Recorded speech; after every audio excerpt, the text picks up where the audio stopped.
y'all right there. You guys can see me? So I'm sitting down because I got a little of a spout with gout. Gout is a fat guy disease. That's just, you know, it's just something gross. It's uric acid that builds up in your bones and in your joints. It's disgusting. My foot hurts really bad. So I'm going to sit down. Is that cool? Can I sit down? I mean, I can't really see. That's fine. I'll just block you guys out right there. Awesome. Well, hey, yeah, like Mike said, we're starting this new series called Atomic. I'm pretty excited. This whole series is about spiritual habits. And I think we are just creatures of habits. I mean, like if I go to Buffalo Wild Wings, I order the exact same thing every single time. I went today for lunch. Delicious. Guess what I get? I get boneless wings. All right. You're crazy. I like boneless. All right. What sauce? What sauce do you think I get from Buffalo Wild Wings? Nope. Parmesan garlic, and Asian zing. Asian zing. That's my go-to. So we're gonna have a little bit of a science lesson. I know we're not gonna go fully back to school, but how many of you guys know what an atom is? Anyone know what an atom? In an atom? Yeah, awesome. That's good to know. Here's a quick peek of what an atom is. Here's the simple terms. There it is right there. You guys want to take notes or take a picture of that? It might help you out when you're in school, right? Atoms are the smallest unit of matter. So like literally these atoms, they make up everything that we see around us. Like, so they're tiny and they're both super important because these things, there's millions of them all around us. They make up the stuff that we use every day. Atoms are super important because they make up literally everything in our universe. Like every single thing that exists is made up of atoms. Like even though we can't see them, we can't notice them, they are there.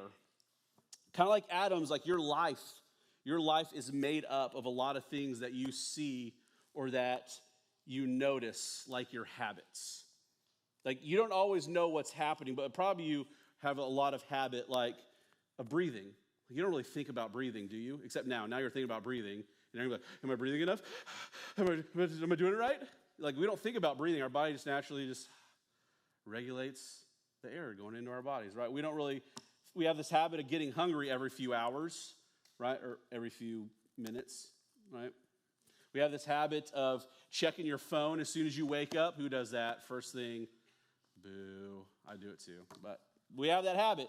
We have a habit of throwing your stuff in the same spot as soon as you walk into the door, right? You throw your backpack down, you kick your shoes onto the exact same spot. Who has that? Who has a spot in the house where you just throw stuff down? Yeah.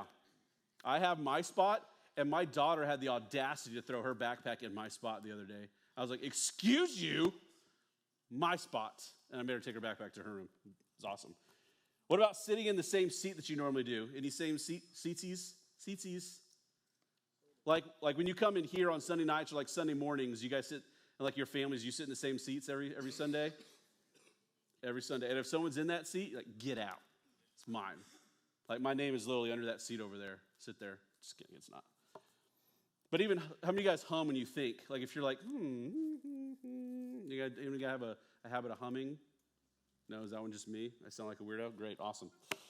You probably even have routines. Like, we have routines that we fall into every day that are these habits. Like, we don't even mean to. So we're going to do a little bit of this or that. A little habit of this or that. So I want you guys to answer for me. So before bed, how many of y'all scroll like TikTok or Snapchat or watch Netflix or Hulu? So how many do TikTok or Snapchat before bed? Raise your hand. All right, how many of y'all watch Netflix or Hulu or something else on TV? Yeah, I watch shows. I watch shows before we go to bed. Right now I'm watching How I Met Your Mother. You want to watch How I Met Your Mother? Wow, okay. It's an old show. All right, next. How about shower before bed or shower in the morning? How many of y'all shower before bed? Raise your hand.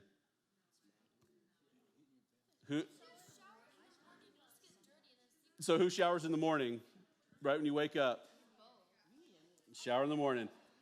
How about this one? This one's kind of weird.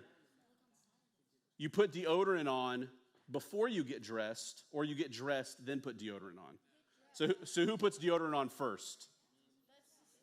Who gets dressed, then put deodorant on? That's so weird. What's so weird? You put your shirt on and then you got to goop up first? That's weird. I don't know. That's weird. Yeah, my wife gets dressed first and then puts deodorant. I'm like, that's so weird. Like, I don't know. But we all have these habits. Who puts socks on first, then pants? Or then who puts pants on, then socks? Socks first. Who puts their pants on, then socks? Really? I put my socks on first. Is that weird? I don't know, just socks. I wear long socks and short socks. So y'all put pants on, then socks? That's weird. All right. So how about this? This one's super weird because I make fun of my wife all the time for this one.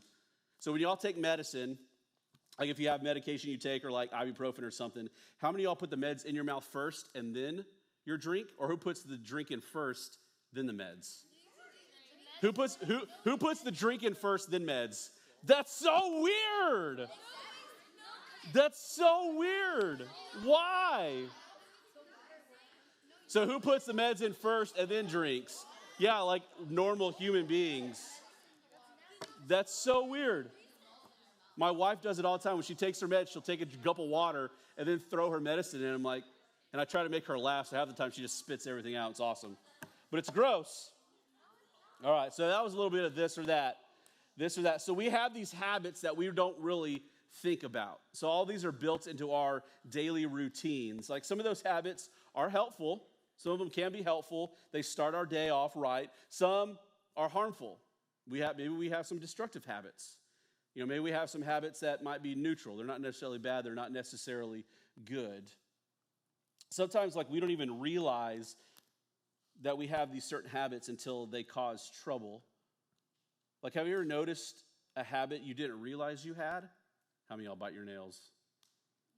Ooh, and then someone calls you out on it? Ugh, just get in there. Oh. Like, what if I just bite my nails in front of you? Is that gross? Look. Oh, look, I got one. I'm going to put it right here. I'm going to leave this for Chris. I'm going to leave it for Chris next Sunday, right there. What about a habit you wish you didn't have? Maybe some of you are like, I wish I didn't bite my nails. Like, maybe some of you wish you didn't bite your nails. Maybe some of you have I have this nervous habit where I bite the skin inside of my cheek. Who does that? Yeah. It's like this weird twist. So it's like inside of my cheek has all these weird scars because I just bite the inside of it. It's so weird. So some of us have this habit we wish we didn't have. But instead of stressing so much about bad habits, what if we focus more on our time about adding some helpful habits to our lives? We all have these funny habits or these bad habits, but I want to talk today about adding some good habits into our lives. Some that I think that are going to help us, not only just in our daily lives, but I think in our spiritual lives as well. So our habits are small. Habits are these small things, but they have a lot of power, just like those atoms. They're small, but they have a lot of power to them, right? So it's just like atoms. We can't see them. They're these little small things. They're everywhere, but they make up pretty much everything we see. Or something else that we're small, right? I think Rachel can speak on this one, dirty baby diapers, right? They're like the smallest thing in the world, but if you know there's a dirty diaper, you're going to smell that dirty diaper, right? Rachel, you know what we're talking about? Oh, she's right there. Dirty diapers, nasty. The smallest thing, these little tiny babies can produce just this massive load that just stinks up the whole house. What about coffee? Coffee is just thin, like bean water. That's all coffee is bean water. But it's this small thing that energizes you. It keeps you focused. It keeps you going throughout the day. Why did it get dark in here? Ooh, awesome. We'll keep rolling. So for these next few weeks, we're going to talk about these different spiritual habits, these small habits that's going to help us get closer to God over time. This isn't like an easy fix. I wish getting close to God was an easy fix because I would like to have that easy fix, but it's not. And so this is something that if we talk about, if we're honest with, and we talk about here, we go to our small groups and we talk about them there, and we help hold each other accountable. These are things that are going to help us go closer to God over time. But you may already have some habits that help you do this, which is awesome. So if some of you have those, that's great. But we're going to get really specific to see what other new habits we might need to do in order to create, or what new habits we might need to create in order for us to grow spiritually. So we're going to be looking in the book of Matthew. But the problem with this, before we get into Matthew, is like, how do we really know what habits help us get us closer to God? How do we really know like what habits to focus on that are going to get us closer to God, get us growing spiritually?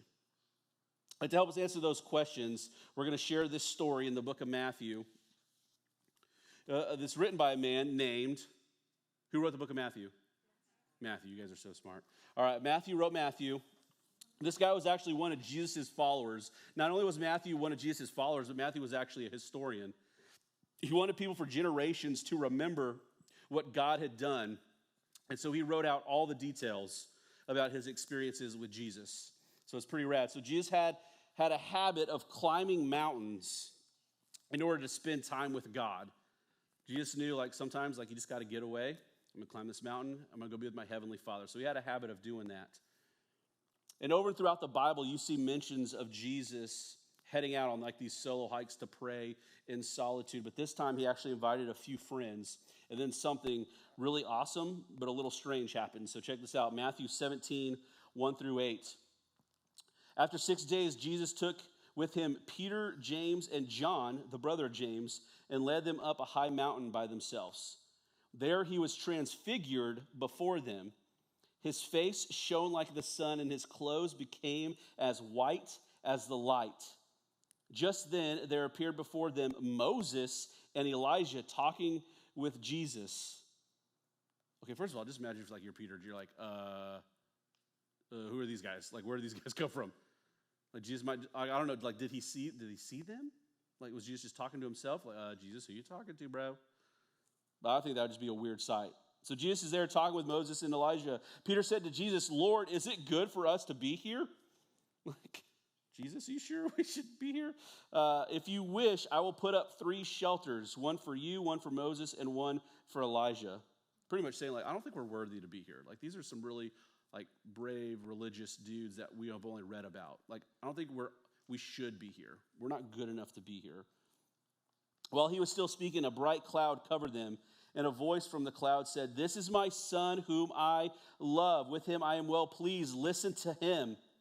When the disciples heard this, they fell face down to the ground, terrified.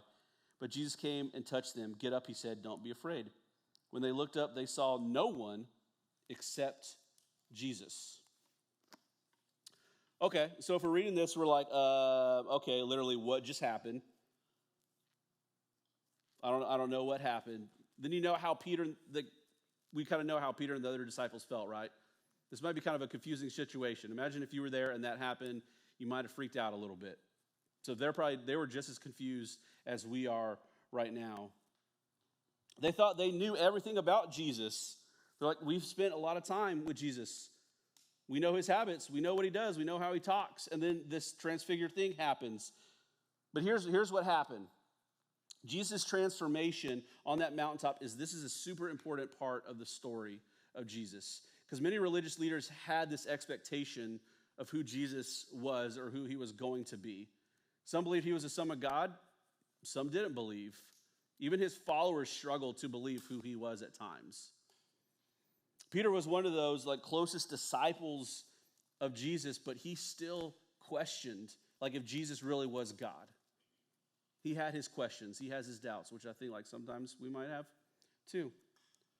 This shift excuse me, but then when Jesus' form changed right in front of his eyes, Peter's understanding of who Jesus was shifted.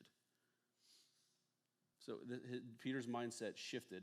In this time, the shift of Peter's perspective led to this significant change in Peter's whole life. Although Peter's journey with Jesus was a little messy at times, he stuck close by Jesus' side, and God used him to do some incredible things. So just like Peter, we may have our assumptions of what Jesus is or who Jesus is. Maybe we misunderstand him. Maybe we have these questions. Maybe we even have a little bit of doubt.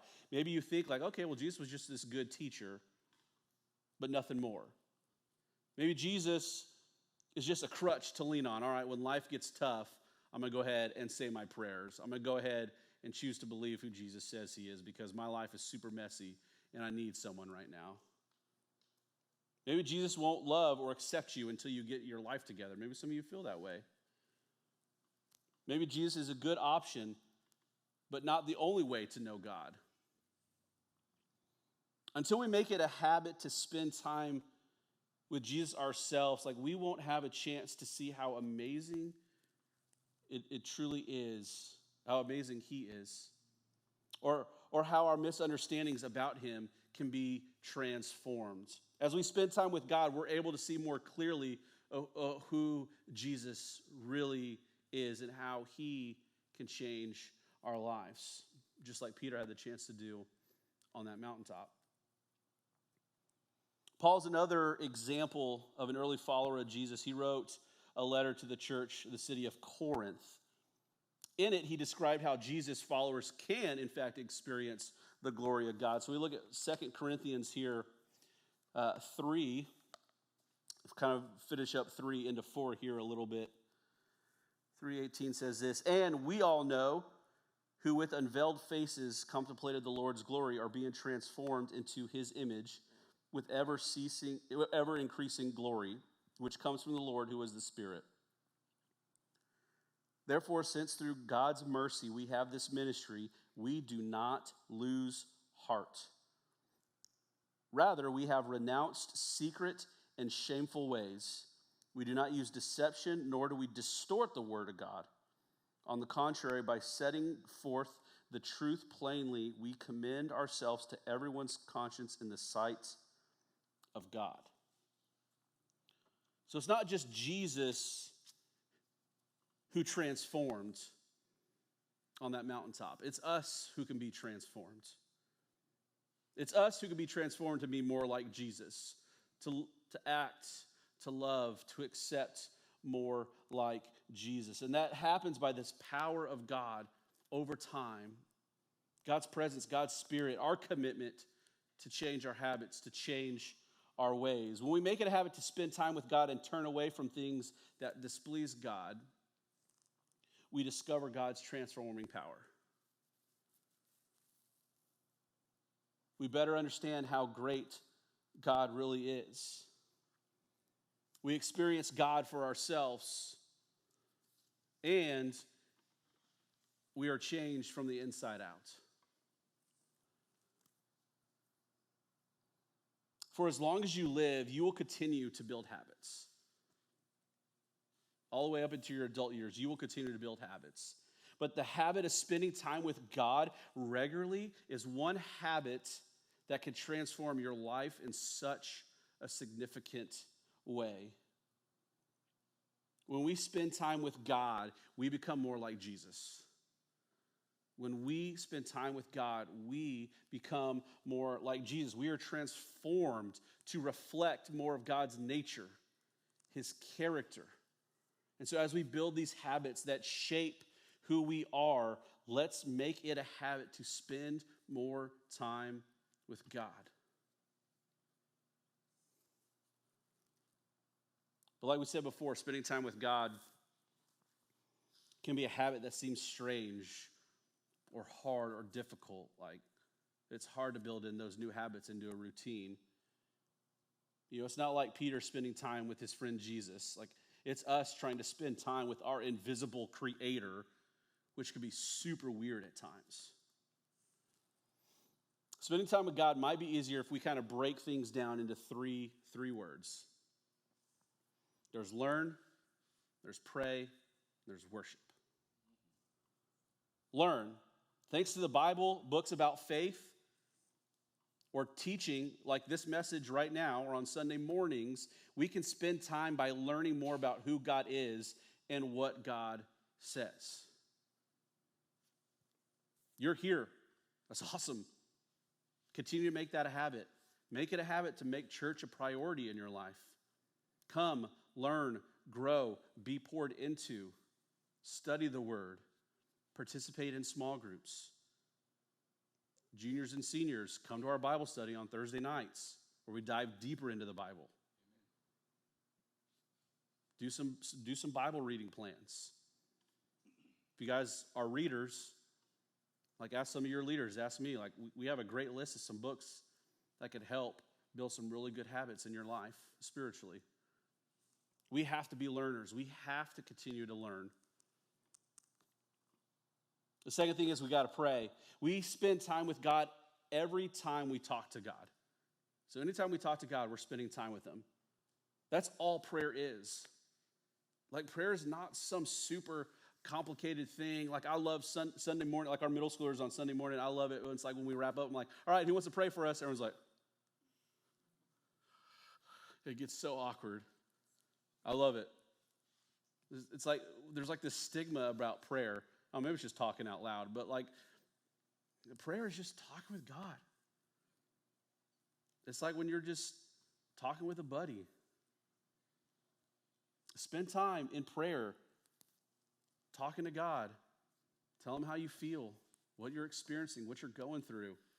Man, God, today sucked. Help me do better tomorrow. God, there's this girl in my class that I just have a heavy heart for. Give me the courage to go and talk to her. Build that relationship with her. Like, spend time with God. Make that a habit. We have to learn. We have to pray. And the third thing is we have to worship.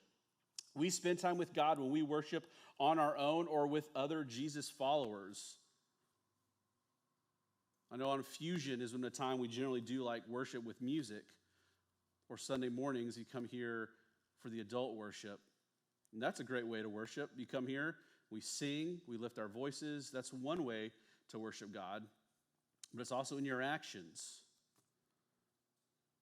How are you treating people around you? How are you talking about people around you? How's your attitude with your parents? How's your attitude with your siblings? Like honoring God is a way of worshiping God. So we have to learn. We have to continue to learn. We have to pray and we have to worship.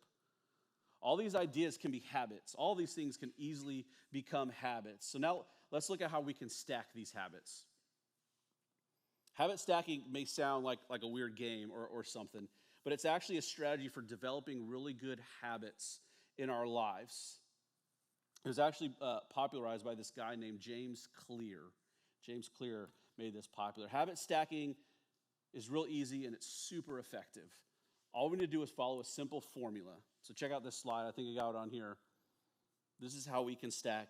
After or before I brush my teeth, eat breakfast, before I get in the car to go to school, I will blank. So for an example, like I would say like, while I'm brushing my teeth, I will pray for my day. When I wake up, like before I check my phone, I will read 10 verses. I will do the Bible plan for the day. Before I check into Snap, so whatever these before or afters, while I'm driving to school, I will listen to worship music or I will pray. Before bed, I will spend 10 minutes reading a devotional or reading some beneficial spiritual book. Like you already have a ton of habits that you do every single day. So if you want to add a new habit to your routine, an easy way to do this is just to attach it to a habit you already have. All of you should be brushing your teeth, hopefully, all right? Who doesn't brush your teeth?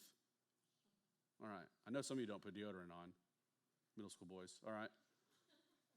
So brushing your teeth is a great example. We do stuff every day. So add it to that.